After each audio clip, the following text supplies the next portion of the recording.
binisita ni Jethro si Moises. 18 kabanata. Nabalitaan ni Jethro na pari ng Midian at biyenan ni Moises ang lahat ng ginawa ng Diyos kay Moises at sa mga mamamayan niyang Israelita. Nabalitaan niya kung paano inilabas ng Panginoon ang mga Israelita sa Ehipto. Pinauwi noon ni Moises kay Jethro na kanyang biyenan ang asawa niyang si Zipporah at ang 2 anak nilang lalaki. Ang pangalan ng panganay ay Gershom. Dahil nang ipinanganak siya, sinabi ni Moises, "Dayuhan ako sa ibang lupain." Ang pangalan ng pangalawa ay Eliezer. Dahil nang ipinanganak siya, sinabi ni Moises, "Ang Diyos ng aking ama ang tumutulong sa akin.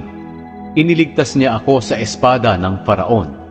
Ngayon, pumunta sila Jethro, ang asawa ni Moises at ang 2 nilang anak, sa pinagkakampuhan ni Moises sa ilang, malapit sa bundok ng Diyos.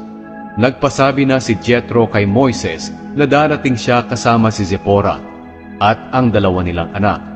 Kaya sinalubong ni Moises ang kanyang biyenan at yumukod siya at humalik sa kanya bilang paggalang.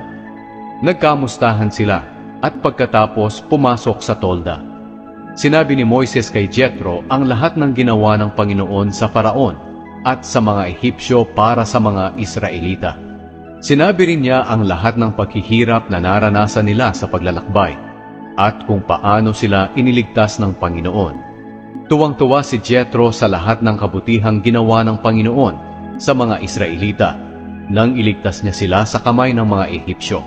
Sinabi ni Jethro, "Purihin ang Panginoon na nagligtas sa inyo sa kamay ng mga Ehipsyo at ng Faraon. Nalalaman ko ngayon na mas makapangyarihan ang Panginoon sa lahat ng Diyos, dahil iniligtas niya ang mga Israelita sa mga Ehipsyong nagmamaltrato sa kanila." Pagkatapos nag-alay si Jethro ng mga handog na sinusunog at iba pang mga handog sa Diyos. At habang ginagawa niya ito, dumating si Aaron at ang lahat ng tagapamahala ng Israel. Sumama sila kay Jethro para kumain sa presensya ng Diyos.